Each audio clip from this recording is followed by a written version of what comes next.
up, everybody? Welcome back to the Fandom Frequency Entertainment Network, man. LLC. No, I was playing. But, no, we're back, guys. Welcome back to the channel. But thank you for checking out another episode, man. We're back doing our weekly recaps, man. We're going to start trying to do these as often as we can for these big TV series coming out, guys. And we got a stacked schedule coming up ahead. You got Rings of Power, She-Hulk, Andor, all kinds of shows coming out right now. Oh, House of the Dragon, how the hell could I forget that?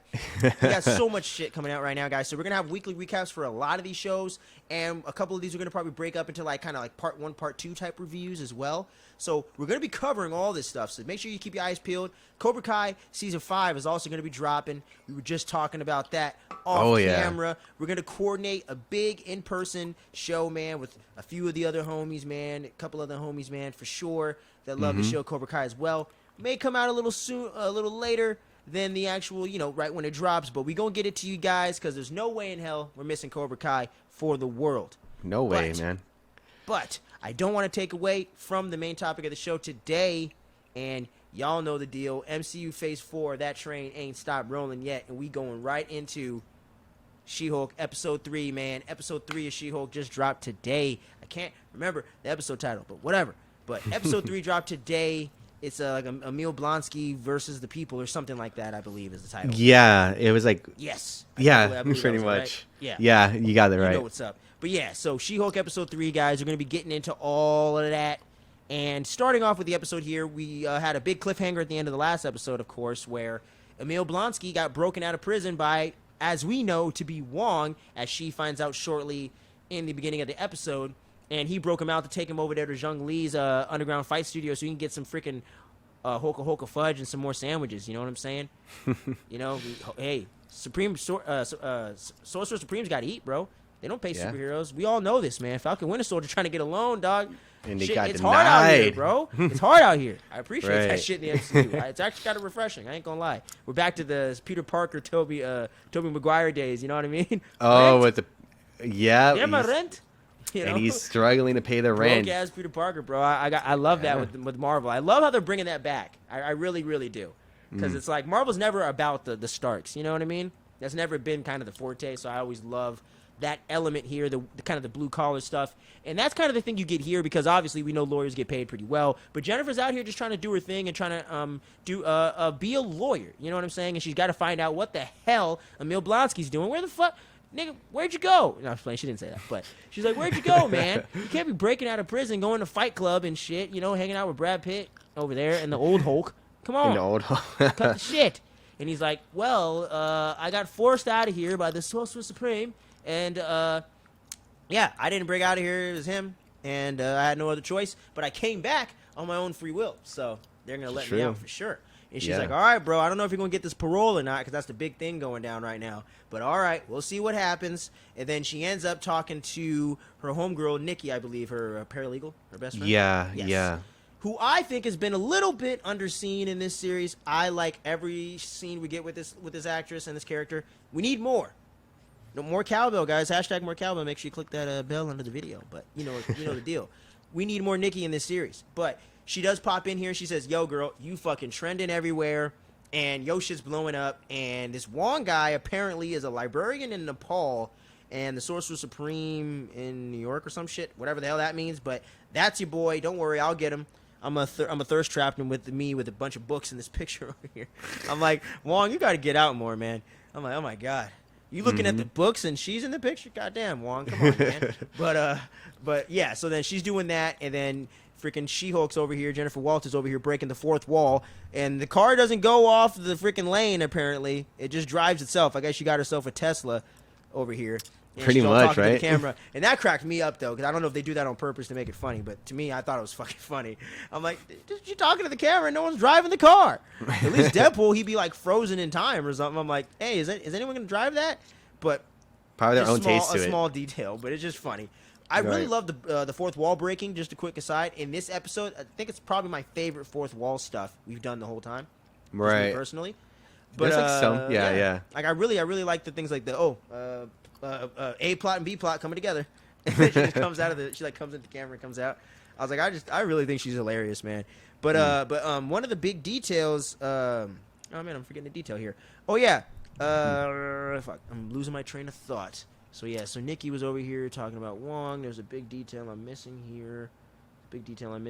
Oh yeah, so she gets called into the office where she's getting called in for a case with this other dude that she used to work with at the from the DA's office. Oh Apparently, yeah, right. He's got a case where a Megan the Stallion impersonator that's actually a new Asgardian is running around like she's Loki, impersonating people and tricking this guy into thinking he's actually dating the real Megan the Stallion, which, whatever dude out there really is, salute to you. But salute, bro. This motherfucker deserves a award. He deserves a lifetime award in the future.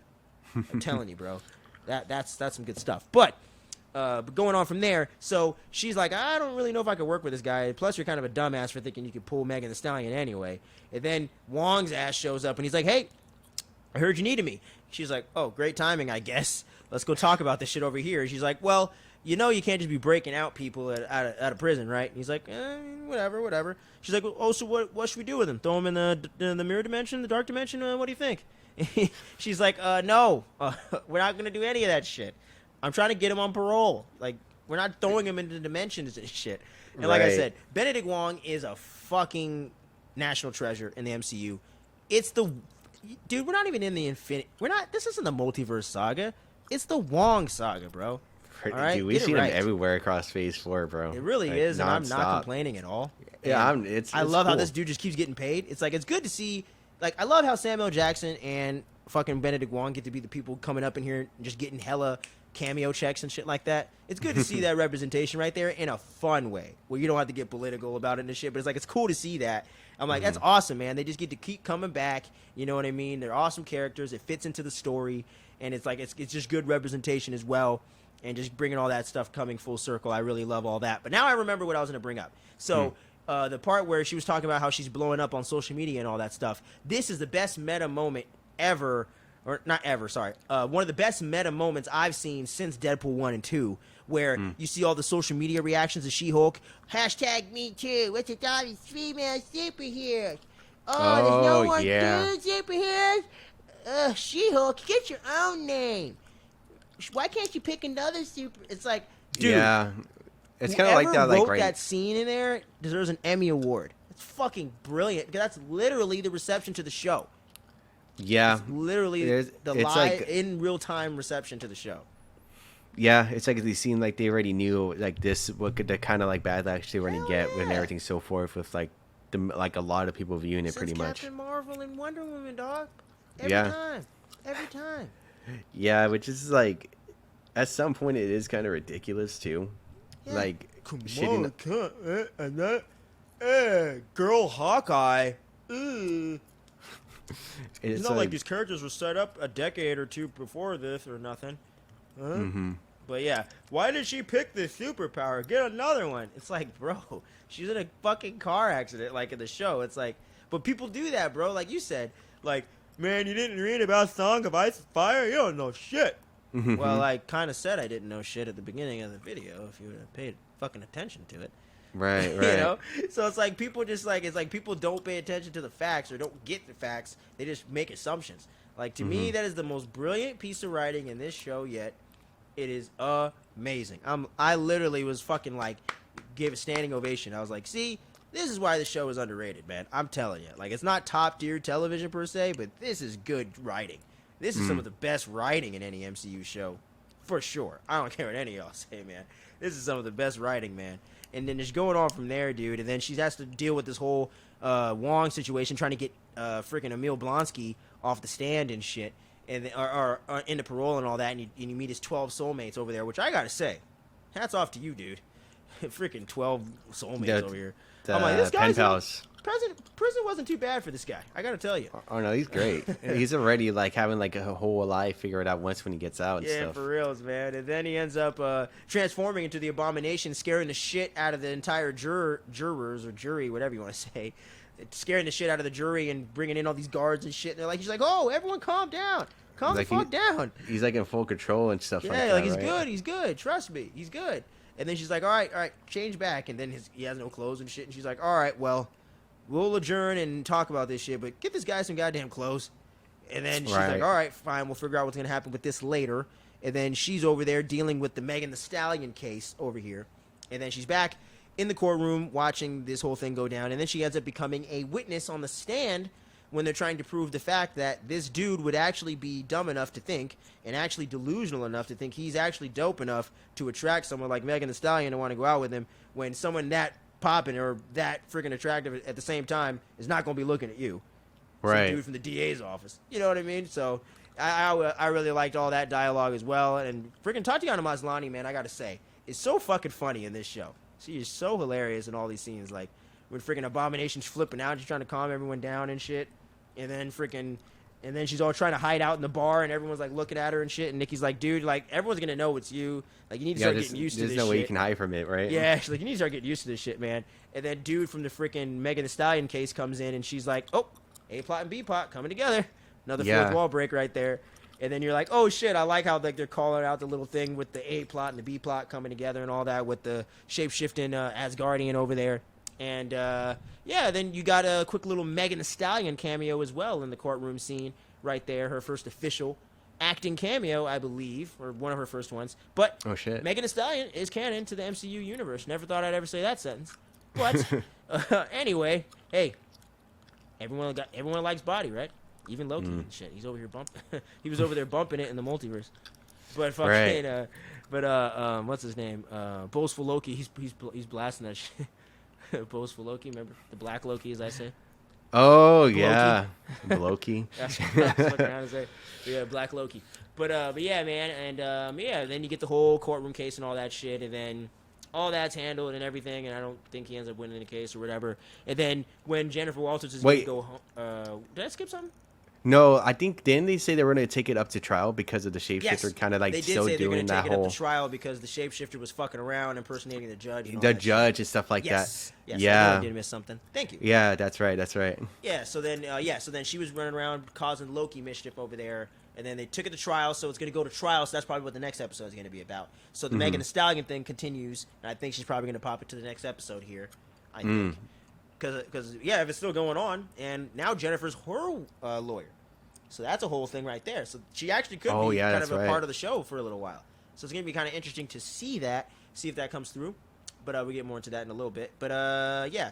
So then, am I missing anything else? I think you're pretty much like caught up there. Then like we start going back. And then Jennifer Walters is going to... She gets the idea actually in the elevator when she's talking earlier. I forgot that she was actually thinking about removing her powers maybe. When she was saying, oh, yeah, there's a way we need to get this Asgardian. I wish there was a way we could take her powers away so she couldn't impersonate people. And she was like, oh, I wonder if I can actually do that, like with her powers. But then she realizes when she's on her way home, when she parks in that dark alleyway there, when she starts getting mugged almost by those random thugs with the Asgardian weapons, she's like, oh, shit, hold up. I could turn into the fucking She-Hulk. What am I doing? And she turns into the Hulk and shit and starts kicking their ass. And you see one guy tries to stab her, which is a very, very important detail there, which I actually did pick up on in real time. So I was like, they weren't trying to kill her before, so why is he trying to stab her? What's up with that? And then and then obviously didn't work because it's She-Hulk. The skin won't even let it go through. I don't know why the fuck he's even... That was kind of stupid, if I'm going to point out a little bit of a nitpick there. But anyway, and then she pretty much kicks her ass, and then they run off into their little getaway car, which I was like, okay, shit, here's a plot point. Important shit going on right here. And he's like, hey, well, that didn't go the way I thought I was going to go, which I don't know why the hell you thought I was going to go anywhere else. Unless you had an Asgardian with you. Stupid. But anyways, these people always try to fight superheroes with like no fucking superpowers. It's so stupid. At this point, like they should already expect it. That's They've why been like around for like 15 years. Yeah. God damn. It's kind of like well known that you kind of have to like take that whole, if you want to do something to like somebody like a superhero in a sense, or someone with like superpowers, you kind of have to take a different approach with it, right? Yeah, you gotta weaken them or something. It's just so stupid. Like I can't stand that sometimes in like shows and movies. I'm like, guys, you need to write around this more. Yeah, it's honestly, become like kind of more noticeable now that the genre is such a thing for so long. It's like you guys kind of need to kind of in a universe that's existed this long, people wouldn't be that stupid. I don't think. Yeah, I think that's honestly if we're gonna go off of like, are we still talking about like the episode, or can we like start going out only like like one or two other things I was gonna bring up. I'm literally gonna bring up the thing they talk about, and then the Megan Thee Stallion thing. That was literally it. But Oh, okay. so they end up. So then the guy's like, "Oh, didn't go the way I thought I was gonna go. Did you get the blood?" And he's like, "No." Or did you get it? And he's like, "Nope.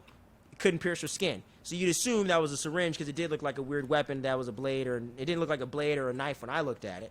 So it was like a syringe type thing. Who are they trying to get the blood for? That's the big question we're gonna get into in a moment. But I believe I know who it is. Someone I think we've already seen. But so we go on from there, and that's pretty much the end of the episode. And then we get another fun post-credit scene this week, which I think most of these are going to follow in the same trend and fashion each week. Megan Thee Stallion's actually one of her clients. So now Jennifer Walters does represent Megan Thee Stallion. I believe she's going to represent her maybe in the case that goes to trial or just in the future. I'm not sure. And then you get the whole big twerk session with Megan Thee Stallion's big hit there, which I'm not a fan of that song. I do fucks with Megan Thee Stallion, though. I will honestly say that. I do like some of her tracks, but I like more of her more straight up rap and stuff and other things like that. You know, 'cause I know she talks about a lot of like sexual subjects and you know her fucking and all this other stuff in her songs and everything like that. Kind of like Lil' Kim, if you remember her from back in the day. Very reminiscent to that, but like more updated in a sense. You know what I mean? And she's like 3-6 with it, like super fucking vulgar about it, which I kind of think is kind of refreshing and kind of cool. But yeah, like she has some really good like bars, man. I'll have to show you one of these days. Like she can really rap, like for sure. And then you get the whole twerk thing with her and Jennifer Walters, which I never thought I'd ever say I would see anyone in the MCU twerking, let alone She-Hulk of all people. I'm like, this is so weird. We finally seen a sex scene, a butt, and twerking in the MCU, and I'm like, damn, the MCU's growing up, huh? Yeah, there's like a lot of stuff that is going on with this show. And I heard Tatiana Maslany was really twerking because people got the early screeners and there wasn't the CGI. So it was really her twerking. I was like, damn, Tatiana, get that shit, girl. Right. You just wouldn't think she'd be twerking just looking at her, you know? Like, it's always funny with that stuff. It's like certain girls you think couldn't twerk always can twerk. You know what I mean? It's fucking weird.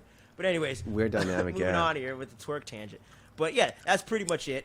And so that's pretty much all the big things and the whole recap of the episode. So we'll go into kind of our overall thoughts and different Easter eggs and references and things that we noticed throughout the episode, and then we'll kind of tie it up with our overall episode 4 predictions and score this thing out. So take it away, sir. What did you notice? What did you like? What did you not like?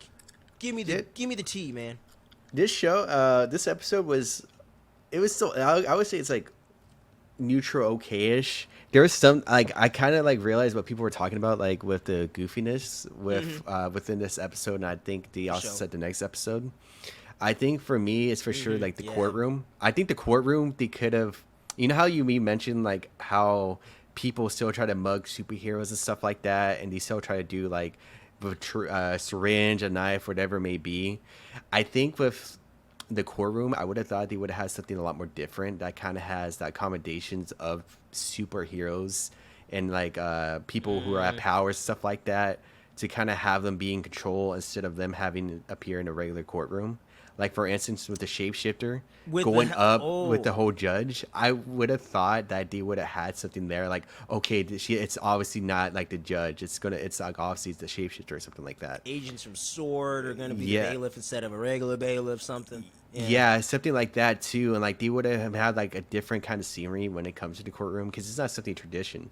Like that's why I always thought like it was kind of, for me, it was kind of goofy. It was kind of awkward. Like it makes sense. Like if I had to make a comparison, like with Matt Murdock when he was in the courtroom, he's representing regular people, so it makes sense. But if they you're don't doing know like he has abilities in any form or fashion, so they wouldn't look at Matt Murdock the same way. And that will continue in the MCU moving forward as well. Yeah. And then like with the super division, I would have thought like, okay, there's all these enhanced beings already here. We're gonna have to make all these accommodations for people to make sure they're in check and not doing anything kind of goofy like impersonating somebody, which is kind of huge in that case. Somebody shape-shifting into like a judge saying, you know what, I thought about this already twice, I'm going to dismiss it, and all this other stuff about this whole this whole appeal right away. I was like, that's why I was like, hold up, I'm like, wait a minute, I'm like, that's a huge thing for a shapeshifter, because like that's a huge, like he can easily like impersonate anybody, kind of having it go in their way. Very mystique-ish. Mystique-ish like type of vibe. Like the only reason, a way for people to really see it is like all of a sudden like that change of mind, which we did see, kind of comes into play. But I would have thought like they would have had that in check beforehand. Like somebody you know something, man? You make a very fucking good point I did not think about. Because in the superhero law registration or whatever, or the superhero law firm, they should have the court cases going down there. If you really think about it. Yeah, because it's like you don't know who you're gonna be running into. I mean, easy. Super villains could try to break out the other villains and shit. Yeah, like super simple like that. That's why, like, when I seen it, I was like, I'm like, okay, I get it, but I would have thought there would have been a lot more of a change for it. Actually a very fair point, man. Like, I don't even know like how they would have did that like on set or anything like that or anything. But it's like that's a very very fair criticism, bro. Like, that's actually a good point. Yeah, And that because does tie into something I kind of pointed out earlier. But yeah, that actually is a good point. We'll have to kind of keep our eyes open on that and see maybe if they introduce that later on. yeah, Too, like you know? I would have thought like they would have had that scene that's something like if she was up against somebody within the civil trial, like that actually goes up against like Matt Murdock. I heard like Matt Murdock might defend I forgot the guy's name who made his suits throughout the show and kind of defend him. I can't remember his name either. Yeah, like, but he was pretty much like the kind of like the blacksmith, and he's kind of defending him because Kingpin kind of like was controlling him throughout like his like you know throughout his series. And that was something he did set up in season 1, yeah, and season 2 as well. He was like, yeah, like I got your back, bro. He's yeah, like, I'll defend you in court and shit if you need. Like I got you on that side of things too. So yeah, yeah, that's a good point, pretty man. much in I like forgot about that storyline. that's why like I thought that's why I thought there was gonna be like two different sceneries. Maybe budget wise, they didn't really have it, but then again, it's like That's true. it's just that something actually like goes, yeah, because I'll bring that up later. But yeah, there's definitely some budgetary concerns here and there in the show. Not like, oh shit, like all the time, but you definitely can tell in like certain instances, and that could tie into that. But that's a very, very, very good that's a very good observation you made there, dude. I would have thought like anything maybe else, that stuck out to you in that kind of format, positive or negative or anything like that, just overall in the episode. Like, would you say you enjoyed this equally or any more or less than the previous two? maybe I'm really trying to like see like positives and the negatives within this like this episode. Yeah, 'cause I think I got most of mine mapped out, but I'll let you go. There was the CGI, like that's like just budging. Like the CGI, it was kind of like it was so weird. It wasn't like didn't improve, didn't on this one a lot more I think than the previous two. That was like one of the things I did like see. I was like, ooh, I'm like, okay, so there is really something that they got to redefine as like the years goes on, because I feel like the CGI is not gonna be as good as like as it compared to the first episode.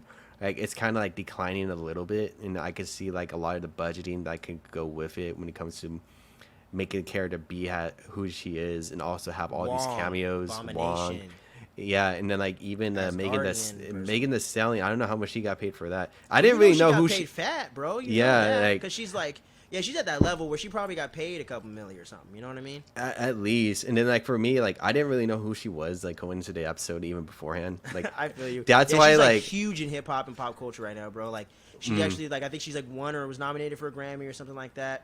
She's put out, like, several albums now. Like that, you know, WAP, right? WAP, yeah. Yeah. Yeah. That's huge, man. That's, like, one of the biggest, like, hits in a minute. In the pandemic, even, bro.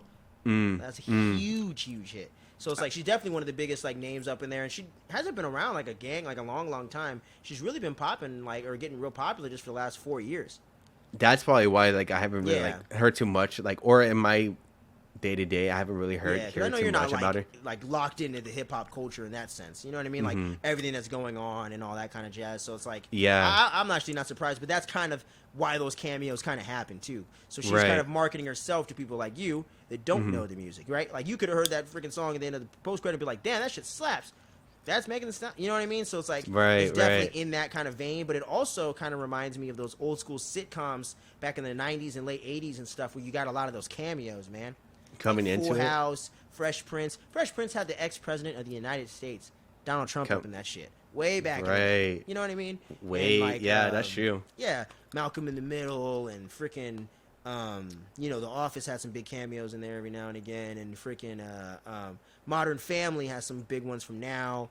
And like back in the day, like that was always the thing of bringing in these celebrities for these like small roles and like guest episodes and stuff like that. So I think they kind of brought back that old school TV tradition, which I think also really strengthens that TV element that I'll get more into in my thoughts. But yeah, man, like yeah, continue, sir.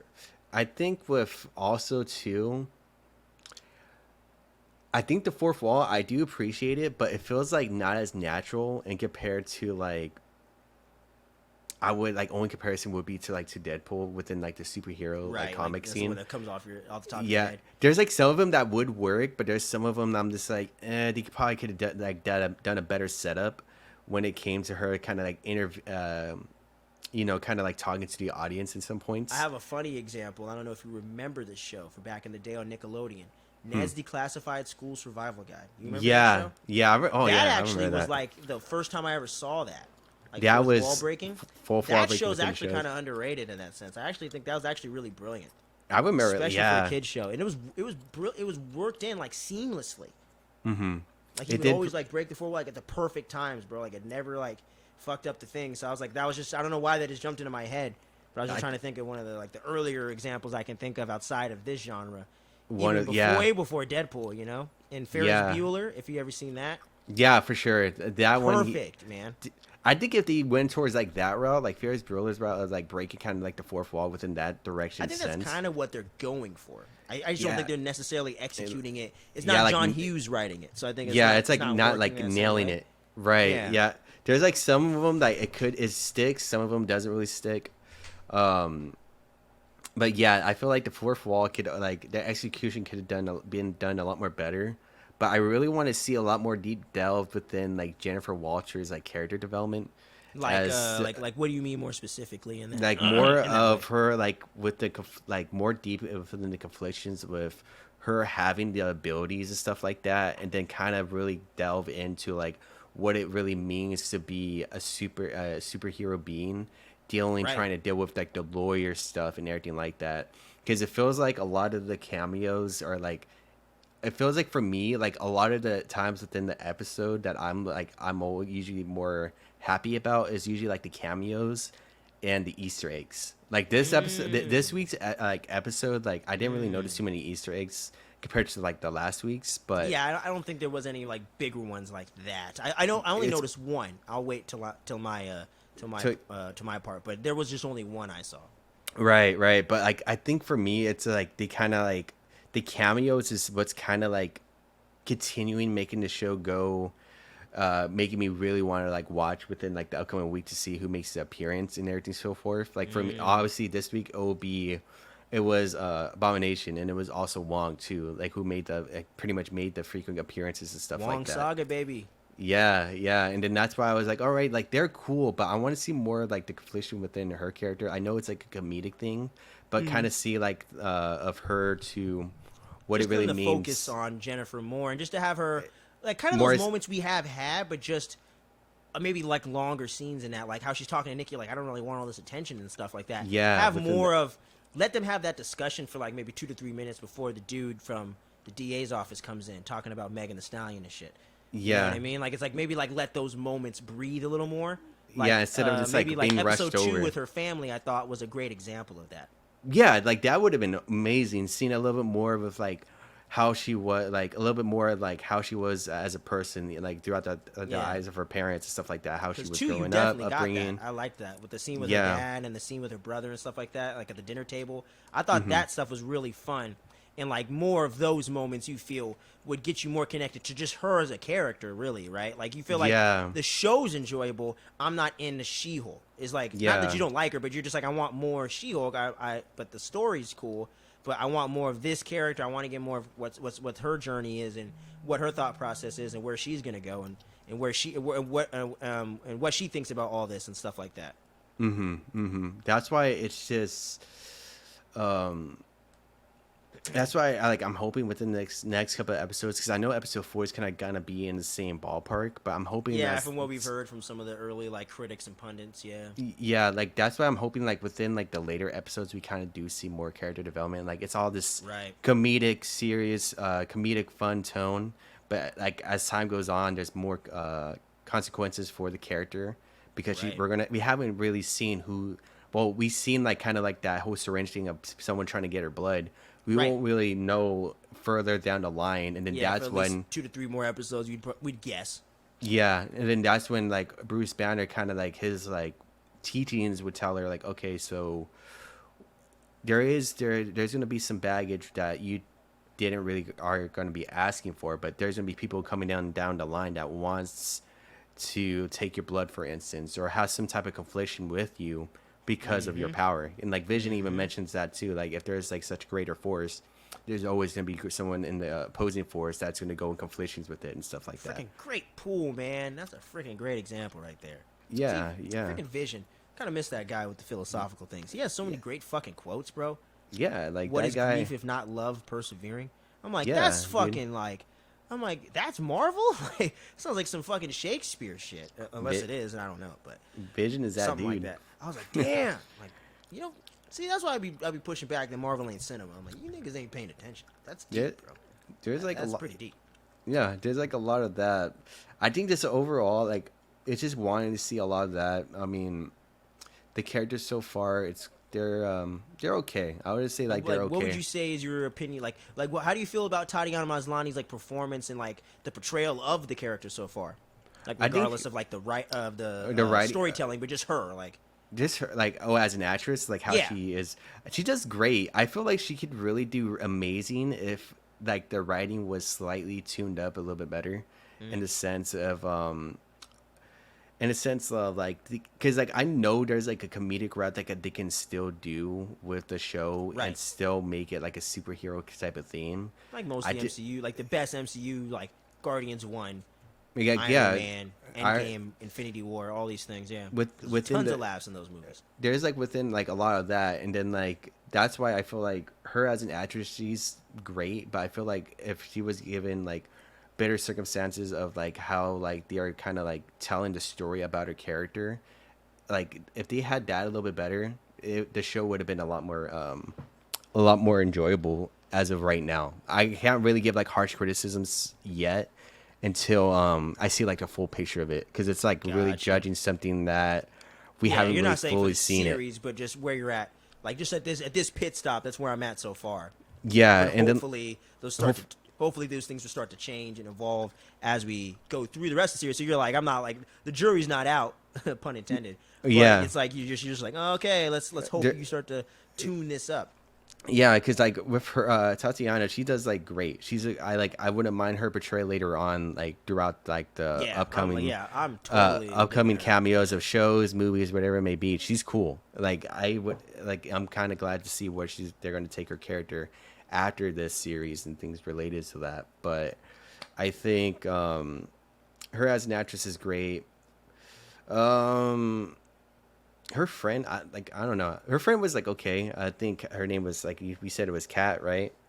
Like Nikki, yeah, Nikki. Yeah. Nikki. Like I like her so far. Like I think she's fun. Like I would like to get to know more of her character, kind of in the same way as you, like kind of their friendship and stuff, just to get a little more of the actress. Because I think like when she's on, she's cool, and I like their back and forth. But just getting to get a little more time with the side characters, just a little bit. Just to get more of them as people and kind of what the relationship is. Like, I think Ms. Marvel did that excellently every episode, pretty much. The villains, I think, not the mom as much, but the other villains I thought were the only people that really didn't get any development. Every other character in Ms. Marvel, to me, had the perfect amount of time and on-screen screen time and character development and storyline to where everyone got a moment to shine and had, like, a purpose and arc, and their relationship was very well-defined with Kamala. Her friend that didn't know her secrets and stuff like that. Bruno with his whole conflicting thing of having a crush on her but loving her as a friend at the same time, not wanting to tell her about Caltech, all these things. Like, I can say a whole bunch of stuff. And her dad Raul, how he loves all those candies that used to be at the freaking bodega that got blown up. You know what I mean? I can't even remember little details like that. So I'm kind of with you where those kind of things and those that's kind of like what the MCU does the best sometimes, and kind of that's kind of the trademark and kind of what is a little bit missing from this series so far. Right. I think that's like the one thing that we had to ask ourselves is, do we like with this what we got right now with the timeline of how long each episode's gonna be? Do we? That's when it comes to a lot of conflictions. Like, we like this format. I know it could get done, making all this happen within like the episode. Yeah, Cobra Kai is 30 minutes almost every episode.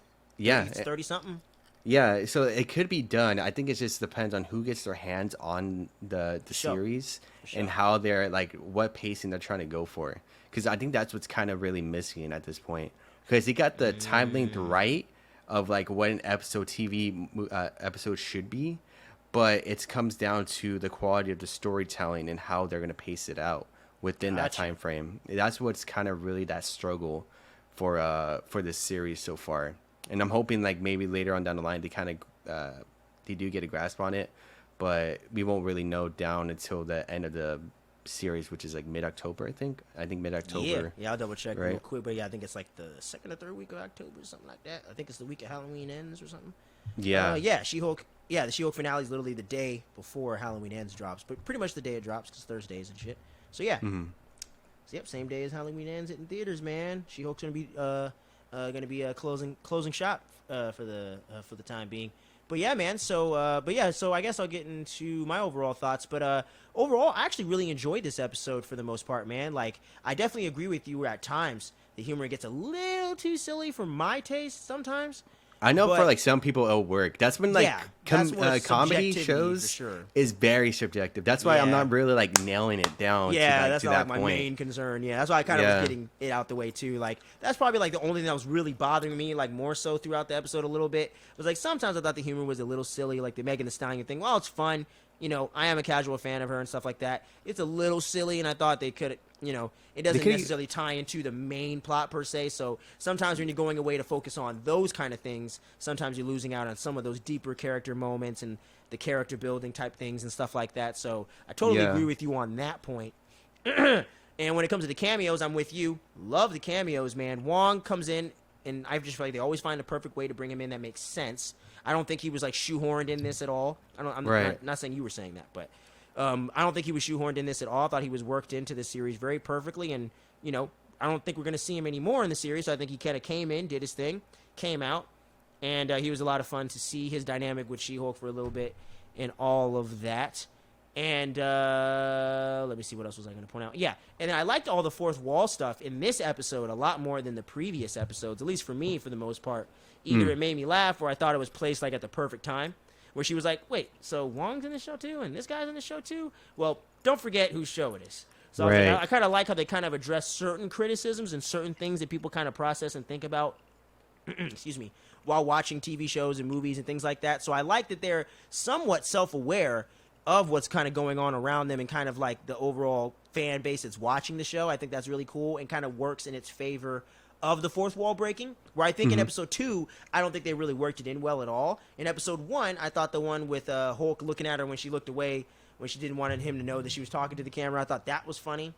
But ever since episode 1, I haven't really felt like they really nailed the fourth wall breaking much until now. I really feel like with this episode, they really nailed it for the most part. And yeah, and like I said, a lot of the, when it comes to the fun side of Jennifer Walters and getting to see her dynamic with Abomination and the whole thing with Emil Blonsky and all that, I really like seeing Tim Roth in a little bit of a more fun kind of version of this role. I really like that actor a lot. I've liked him in a lot of different movies, Pulp Fiction, all kinds of stuff, and it kind of reminds me of his performance in Pulp Fiction, where he was kind of a character that was kind of like doing underhanded stuff but kind of had like a kind of like a funny charm to him. So I kind of liked that a lot and thought they fit him into the series well, where it makes sense where his character would be a little different and wouldn't be exactly the same way he was in the previous film. And he isn't as villainous when you think about it as the previous film made him out to be. So I like how they were kind of very witty with the way they wrote his character in the series and the way they tied that all together. I thought that didn't distract from anything because we got to see Jennifer be a lawyer, do what she loves to do. So I thought that kind of ties into some of what we were missing from the series. But it is some of those moments, like you mentioned, where like she was talking to Nikki about not wanting that attention. I just want to be a lawyer. I just want to be Jennifer Walters. I don't want to be She-Hulk. I don't want to be known like that. Look at what it's done to Bruce. Like I don't want to be out there like that. That's not my vibe. That's not what I'm trying to do. And that, I think, if they kind of did take a little more of a moment sometimes and just give those episodes, those moments and scenes more time to breathe and let them really discuss these things and explore that just a little bit more, I do think would strengthen Jennifer Walters' character a little bit and get us more deeply or more emotionally invested in that way, as opposed to just thinking she's charming and fun, which is more where I'm at. I love her performance. Tatiana Maslany is killing it as Jennifer Walters. She's so funny, so engaging, and very likable, but very sassy at the same time, but I don't think she comes off as bitchy, at least to me. And I know some people were complaining with that with Bruce in the pilot episode. I do understand some of those complaints, and I do agree that she was being a little harsh to him at points and wasn't kind of seeing what he was trying to say. But I do think that happens. I've literally had arguments with my parents over the years and thought about it later on and was like, damn, they were right. I was kind of being a dick. You know what I mean? And I think Jennifer Walters will come back around on that. So I think that's setting it up. I just think sometimes it's a little, and since they're not really developing that each episode and they're not going into that more heavily or putting more of a focus on that plot point and that aspect of her character growth, I do think it is kind of making it where it's a little hollow when you look at it past the fun, past the cameos, and past just the lawyer stuff. It is like a little bit more hollow than maybe the show could be. But it all kind of depends, like you said, where they take things in the future in the next few episodes. 'Cause I have heard, like you heard, that episode 4 kind of stays in the same tone and kind of stays in that same consistency, where 1 and 2 I thought were kind of the same tone, and then 3 and 4 looks like it's going to be kind of like more of a more upbeat, fun tone. But that kind of might be like more of like the second act here, kind of like laying the baseline with the blood thing. Because I think the blood aspect is going to tie into Titania. Because I do know she is a big character from her Rogues Gallery, which is pretty small in the comics, but she is a pretty big deal in the She-Hulk lore. So I think she's going to come back around. They've been doing a lot of marketing with Jamila Jamil, who's the actress that plays that character. She literally went around Hollywood and was tagging up like Hulk signs and stuff, doing promo in character. I don't think they're going to do all that with someone that got literally knocked out in the first episode. So I think she's definitely going to come back here probably in the next episode, or maybe possibly in the one after that. But within the next 2 to 3 episodes, I think we're definitely going to start leading into what the overall plot is there. And like you said, and I'm definitely hoping more in the second half, we can get a little less cameo heavy now that we did it in the first half. Let Megan Thee Stallion get back on tour and twerk for the fans, and let Juan go back to, working in Nepal, and let's kind of focus on Jennifer Walters a little bit more and get a little more into her character overall and a little more of her arc in the series, because I can kind of see what they're setting it up to be, but they haven't focused on it a whole lot so far in these first 3 episodes. So I definitely hope they kind of focus more there in that direction moving forward. But for me, I had a lot of fun with this episode. I'm having a lot of fun with the show overall, but it is missing some of that deeper character stuff that Miss Marvel, Loki, and WandaVision definitely excelled in, and even Falcon and Winter Soldier at its best point. Yeah, at some points, yeah. Totally agree, yeah. Sure. In Moon Knight episode 7, that was, or episode 5, that was incredible, And that's kind of what we're missing from this series overall. Just a little bit. But I really, really had a lot of fun with this episode. And like I said, just fun to see Megan Thee Stallion pop into something like this. And I think out of everything in the world you can pick from the comic book genre, this is one of the few things that makes sense for a celebrity like this. So I think it's kind of a fun little TV-esque kind of cameo that's kind of fun. Love the TV format overall for the most part, but definitely hope they can kind of pivot a little bit and get a little more character development in there and still keep the light fun. Because that's one of the breath of fresh air for me on this show, was the mundane slice of life fun. I like that with the MCU, and I like them exploring that in these series, and leave the movies for the big shit. I kind of like that the series are kind of taking this approach with things where they get big, but it's mostly low stakes. Yeah, like Really kind of love like that street with this level show. in a sense, yeah. Street level stuff, man. Like, let's definitely lean that way. I think Secret Invasion and a couple other series, we can dabble in the big stuff, but I really hope they can kind of focus, get the formatting of a TV thing kind of a little more solidified like they've done with She-Hulk. Just don't forget about your character development, and don't forget to just, and maybe balance your budget out a little bit better. I Just feel because like, that CGI yeah. was really spotting in this episode. This is the one where I'm going to be that guy. That CGI looked really bad in that first episode. I mean, in that first scene with her in the office with the DA guy. That CGI looked really bad when she was talking to Nikki and stuff. It looked really bad. I think that's when it comes to budgeting in that sense. They didn't really need Megan Thee Stallion really there. If they really wanted to, sure, they could they definitely use that budgeting for they can only have references of her, but really have that budgeting going towards something, other props or even other areas within the show to make it better. They probably could have used that budget to make She-Hulk look a lot better than what we've seen within this episode, and even within some of last episode. Or they could have did what they did on the movie Game Night, where you think you're going to see the real Denzel Washington, in this case Megan Thee Stallion, but it's not Megan Thee Stallion. It's just somebody that's impersonated that just looks like her. You know what I mean? Yeah, right. Or something like that, where you could have kind of played with the same kind of storyline, but then did something different, where you could have kept maybe a couple mil to put into that CG department and stuff like that. Because I thought Abomination looked good, but I think Jennifer kind of had to take the back seat in the effects department on this episode, much more so to me than the other two.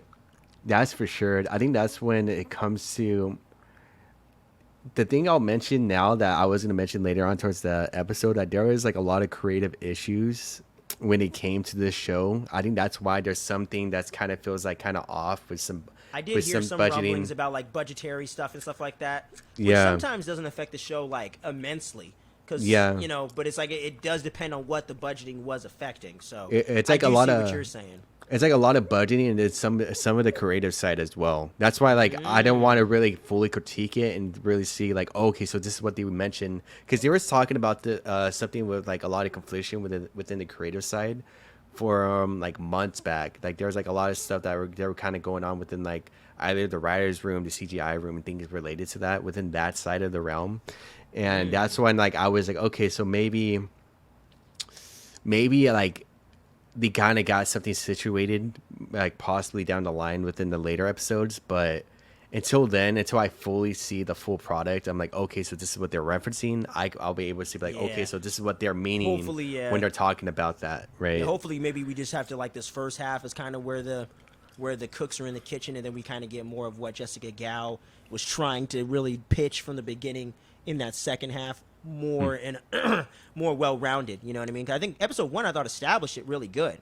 I just think 2 and 3 have been a little more on the sillier side where you don't get that. Where I thought her and Bruce arguing back and forth, her making that decision about I don't want to be a superhero and all that stuff. I thought that really got to who she was, you know, and how she sees things and what her perspective is. I think just getting more of that, hopefully moving forward, will be a very good thing for the show. And the one Easter egg I wanted to say that I noticed was just her original comic book origin. When the black news lady was like, "Oh, I heard. Is it true that you got your powers in a mob hit gone wrong?"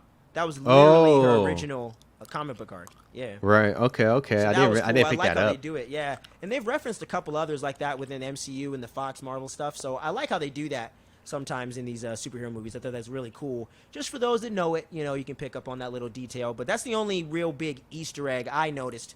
And also too with the needle thing, some people are thinking Titania, or maybe it's the leader. Maybe he's actually coming back into this thing, and they're gonna go full on and really bring all the Hulk stuff full circle, which could make sense thematically, you know. Yeah, and then like I can see that being the case as episodes go on. We see revealed more of the leader kind of like making his appearance, making an appearance and stuff like that. Because super possible. Like,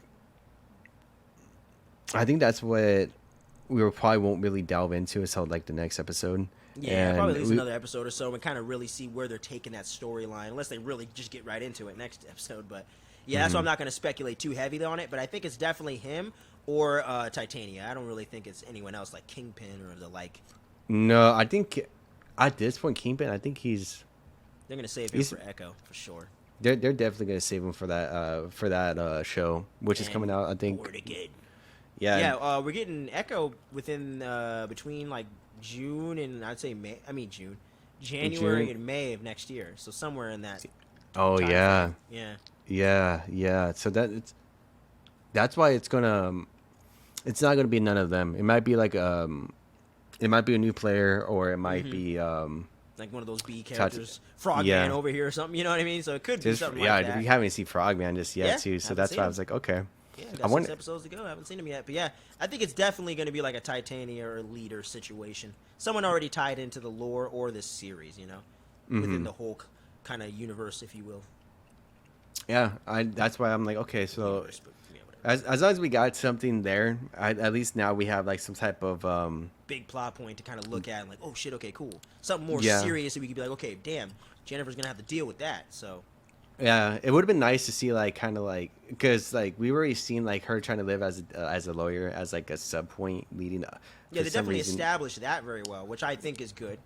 I feel like that's why it's kind of best now to like lead up to actually show like the reveal and stuff like that, because that was kind of like the one thing was like why did Titiana kind of like broke through the in the first episode and it just gets knocked out just like that. I mean, she was kind of like a huge promo like you mentioned, so hopefully within the next couple of episodes we see more of her and stuff like that. And yeah, I think I'm like 90% sure we will. I'm 90% sure, dude. Like, I just can't see all that marketing for a character that small.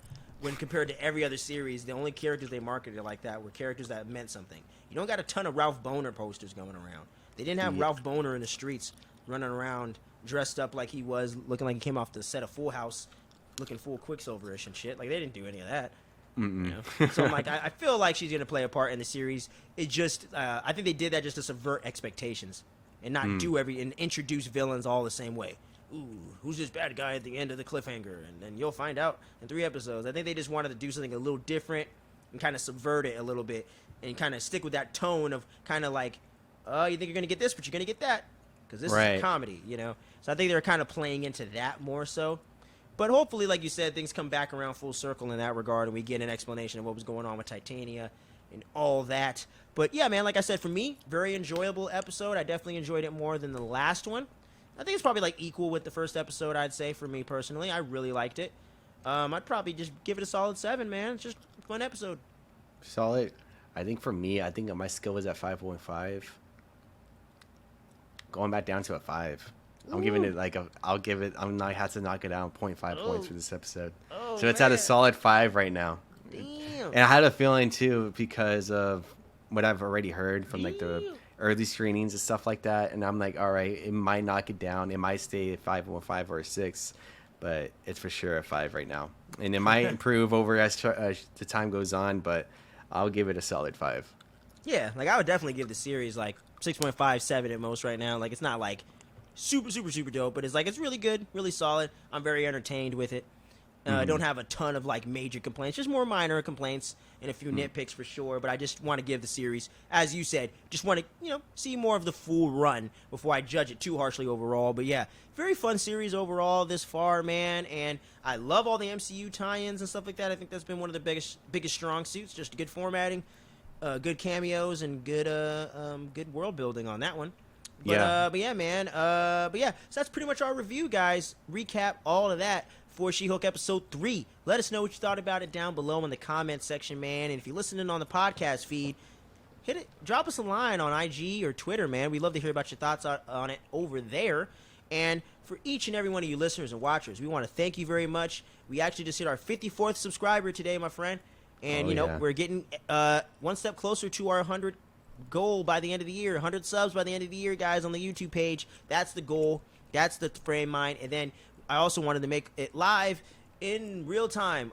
I want to try to get to 1,000 downloads on the podcast feed, guys. We want to keep growing the channel. We're at around 750, right around there right now. So let's keep growing, man, as we drop more stuff on the podcast feed, including this episode and more. Make sure you guys keep clicking that download, man. Every time you listen to it, just download it on all your devices. Just keep downloading that thing, man. Trust me. You're going to want to listen to it everywhere because it's that dope. So just keep help us grow out there, guys. We just appreciate each and every one of you. We're going to have these weekly recap/reviews for She-Hulk. All 9 weeks of this thing, guys. House of the Dragon will be dropping every Monday. This is going to be dropping every Thursday. We got Rings of Power that's going to be dropping this weekend. We got the big premiere coming later today as of the recording of this episode. So for those watching in the future, you should already see the Rings of Power review up there, man. And for those watching right now in real time, you're going to be seeing that Rings of Power review dropping this weekend. I got another niche movie review dropping, guys. Jay and Silent Bob Strike Back. Just dropped that the other day. Snoochie Boochies for all my Kevin Smith fans, man. And like we said before at the top of the video, tons of content is coming. We ain't going to be stopping anytime soon. We're going to be on freaking high gear from now through spooky season into November. So make sure you guys stay tuned and don't sleep on any of that dope content. But have any parting words you want to say, my friend? Anything you want to draw attention to on the channel, or anything you want to holler at the people before we sign off? No, just hit that subscribe button. Keep up to date with all the content coming out, and and really just be safe out there. Like I always mention at the end of each episode, be safe, be healthy. And that's all anybody can ask. Beware of the monkeys and the coves and all that stuff, guys. Make sure you stay safe and stay healthy out there, man. And watch out for your loved ones, man. A lot of crazy shit going on in the world today. A lot of it. Shit. Just be mentally healthy, physically healthy as best as possible, and that's all it is, man. Most def, man. So, like we said, we love each and every one of you. And until next time, stay tuned. Don't sleep. Peace out.